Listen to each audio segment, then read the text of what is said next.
काफ़ी अच्छा conceptual problem है। तो आइए पहले प्रॉब्लम को समझते हैं। देखिए, जैसा कि आप यहाँ पर फिगर देख के समझ पा रहे हो कि यहाँ पर आपके पास है 4 आइडेंटिकल सिलिंड्रिकल वेसल्स, इसके अंदर पानी भरा हुआ है। अब इन सिलिंडर्स में हम लोग यहाँ पर ऑयल डालते हैं। तो फर्स्ट में डालते हैं एच हाइट तक, सेकंड में डालते हैं 2 एच हाइट तक और थर्ड में डालते हैं 3 एच हाइट तक। इसके बाद इन चारों में हो जाता है फ्लूइड का लेवल चेंज। तो यहाँ पर आपको वही बताना है। ध्यान रखना है यहाँ पर कि यहाँ पर जो लिक्विड है आपका वो बाहर नहीं जा रहा है और जो ऑयल की डेंसिटी है वो कम है वाटर की डेंसिटी से। आई होप प्रॉब्लम आपको क्लियर है। अब इसको सॉल्व कैसे करना है आइए समझते हैं।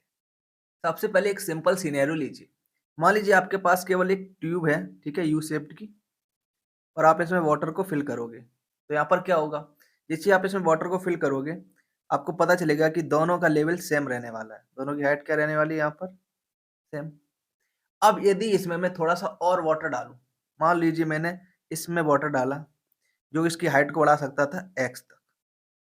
अब क्या होगा देखिए, वाटर पहले भी था, वाटर अब भी है और वाटर क्या करना चाहेगा, इक्वली डिस्ट्रीब्यूट होना चाहेगा ताकि जो लोअर सरफेस है, यहाँ पर आपको प्रेशर सेम मिले, ठीक है? इक्विलिब्रियम की कंडीशन में। तो नाउ यहाँ पर क्या होगा, ये जो वाटर x मिला है यहाँ पर, x/2 इस तरफ रह जाएगा और x/2 यहाँ पर आपको दूसरे एंड पे मिल जाएगा। जिससे क्या होगा, फिर से दोनों तरफ जो हाइट है वो सेम हो जाएगी। ये तो था वाटर के लिए। मान लीजिए अब हम वाटर की जगह कुछ और लिक्विड डालें। सपोज दैट हमने यहाँ पर अब कोई नया लिक्विड डाला, ठीक है? जिसकी यहाँ पर जो हाइट है, मान लेते हैं यहाँ पर है आपके पास x2 और यहाँ पर ये भर गया है। अब देखिए सिचुएशन क्या रहने वाली है। देखिए, यहाँ पर ट्यूब 1 में आपने डाला है कोई ऑयल, बट जो ट्यूब 2 में लेवल बढ़ाएगा, वो कौन बढ़ाएगा? वो बढ़ाएगा यहाँ पर आपका वाटर। तो अब कैसे डिस्ट्रीब्यूशन होगा? तो सिंपल तरीका है। अभी जब हम लोग वाटर डाल रहे हैं तो वाटर इक्वली डिस्ट्रीब्यूट हो रहा था। तो हम लोग क्या करेंगे यहाँ पर, ये जो आपने ऑयल डाला है ना, हम लोग इसका वाटर इक्विवेलेंट निकाल लेंगे। वाटर इक्विवेलेंट आने के बाद प्रेशर सेम रहने के लिए क्या करेंगे, वो वाटर इक्विवेलेंट इक्वली डिस्ट्रीब्यूट कर देंगे। तो मान लेते हैं यहाँ पर जो आपकी ट्यूब है उसका एरिया है ए, ठीक है? हाइट कितनी बढ़ी यहाँ पर, x2, रो मान लेते हैं इसकी, रो नॉट, और जी की वैल्यू जी। ये इक्वल हो जाएगी कितने वेट के वाटर के, देखिए ए हमें यहाँ पे नहीं पता है, हम लोग यहाँ पर मान लेते हैं कुछ x, ठीक है, रो ऑफ वाटर इनटू जी। तो यहाँ पर आप देख सकते हो कि ये जो x2 हाइट है कितना इक्विवेलेंट होगी वाटर की हाइट के, ठीक है? तो यहाँ पर देखिए अब क्या मिल जाएगा बहुत ही आसानी से, x2 rho not upon rho of water is equal to x। देखिए यहाँ पर 2 ट्यूब है तो x/2 दोनों के पास चला जाएगा। नाउ यदि यहाँ पे 3 होते तो क्या होता? तो x/3 4 होते तो x/4 ऐसे डिस्ट्रीब्यूट हो जाता। बात समझ में आ रही है? ये डिस्ट्रीब्यूट कौन होता? वाटर डिस्ट्रीब्यूट होता, क्योंकि जो ऑयल है वो तो एक ही, यानी जो फर्स्ट वाली हमारी ट्यूब थी उसमें फँसा रह गया। ठीक है? इस बात क्लियर है? अब हम लोग इसी कॉन्सेप्ट को यहाँ पर यूज़ करने वाले हैं। तो नाउ यहाँ पर ध्यान दीजिए, सिचुएशन फर्स्ट, जब आपने फर्स्ट ट्यूब में एच हाइट तक यहाँ पर लिक्विड को फिल किया, ठीक है? तो आप देख सकते हो यहाँ पर हमने निकाला वाटर इक्विवेलेंट की हाइट कितनी हो जाएगी, एक्स हाइट, ठीक है?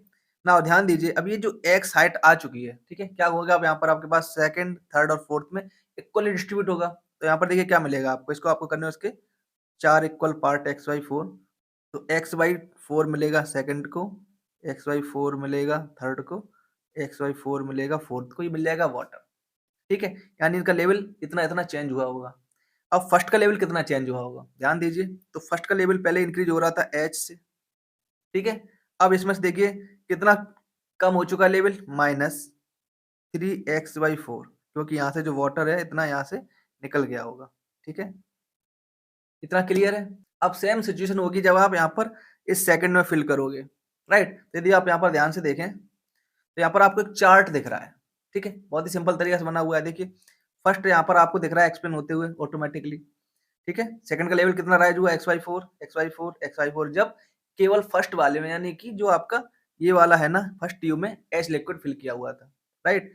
और यहाँ पर देखिए कितना दिख रहा है आपको, H-3x/4 इंक्रीज होता हुआ, या फिर बोल सकते हैं चेंज होता हुआ। नाउ अब क्या सेकंड सिचुएशन में यहाँ पर देखिए 2H हाइट तक यहाँ पर ऑयल फिल करेंगे। अब यहाँ पर देखिए पहले H था, अब 2H तक है, तो सिमिलर सिचुएशन रहेगी। तो अब यहाँ पर आपको क्या निकालना पड़ेगा, देखिए ध्यान से, ये जो फॉर्मूला हम लोग ऑलरेडी ड्राइव कर चुके हैं, इसमें हम लोग क्या करेंगे, यहाँ पर 2 का मल्टीप्लाई करेंगे तो यहाँ पर आ जाएगी 2x। अब फिर सेम सिचुएशन से इसका 4 इक्वल पार्ट होंगे, डिवाइड बाई 4, ठीक है? ये डिस्ट्रीब्यूट हो जाएंगे सब में। तो देखिए यहाँ पर देखिए, फर्स्ट में डिस्ट्रीब्यूट हो गया, थर्ड में डिस्ट्रीब्यूट हो गया और फोर्थ में हो गया। सेकंड की हाइट कितनी बचेगी देखिए 2h से इंक्रीज हुई थी और फिर माइनस करना पड़ेगा अपना देखिए 3 इंटू 2x/4 राइट। तो यहाँ पर आपको क्या मिल जाएगा 6h/4 कम होता हुआ और 2h बढ़ता हुआ, तो नेट चेंज इतना आ रहा होगा जब आप 2 में फिल करोगे उसकी वजह से। फिर आप सेम काम करोगे यहाँ पर 3 में फिल करके, तो आपको यहाँ पर देखिए फिर क्या मिलेगा देखिए x की वैल्यू आपको ऑलरेडी पता थी, ठीक है। हम लोग यहाँ पर क्या कर सकते हैं, अब देखिए फिर से यहाँ पर h की जगह यहाँ पर रखेंगे 3h, तो यहाँ पर आ जाएगा 3x। फिर से 4 इक्वल पार्ट और सब में डिस्ट्रीब्यूशन इक्वली, तो देखिए फर्स्ट में ये आ जाएगा, सेकंड में इतना ही फिर से आ जाएगा, फोर्थ में इतना आ जाएगा। अब थर्ड में कितना चेंज होगा, तो 3h से ऊपर जा रही थी, माइनस हो जाएगा यहाँ पर देखिए 9x/4 राइट। अब यहाँ पर आपको चेंज निकालना था टोटल कितना चेंज होगा। आपको क्या करना होगा, इस टोटल चेंज को ऐड कर देना होगा h1 के लिए, ठीक है। सेकंड वाले के लिए इस टोटल चेंज को ऐड कर देना होगा, थर्ड वाले के लिए इसको और फोर्थ वाले के लिए इसको सिमिलरली, राइट। देखिए यहाँ पर हमने क्या किया हुआ है, सेम यहाँ पर बिल्कुल एग्जैक्टली ऐसा ही किया हुआ है, तो आप देख सकते हो बहुत ही आसानी से, ठीक है। आपको यहाँ पर वैल्यूज दिख रही होगी, यहाँ पर आप x की वैल्यू पुट करोगे तो आपको इस प्रकार से आंसर मिल जाएगा।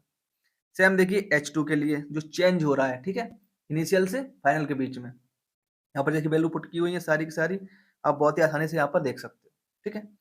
नाउ सिमिलरली यहाँ पर आप देख सकते हो थर्ड और फोर्थ के लिए, तो डेल्टा H3 और डेल्टा H4 यहाँ पर आपको दिख रहा है, ठीक है। अब यदि आप इसको गिवन आंसर से मैच करोगे तो यहाँ पर आपको C और D यही आंसर करेक्ट मिलेगा। आई होप इस वीडियो से आपने बहुत कुछ सीखा होगा। प्लीज वीडियो को लाइक कीजिए, चैनल को सब्सक्राइब कीजिए और दोस्तों के साथ शेयर करना बिल्कुल ना भूलें। Thank you and have a nice day.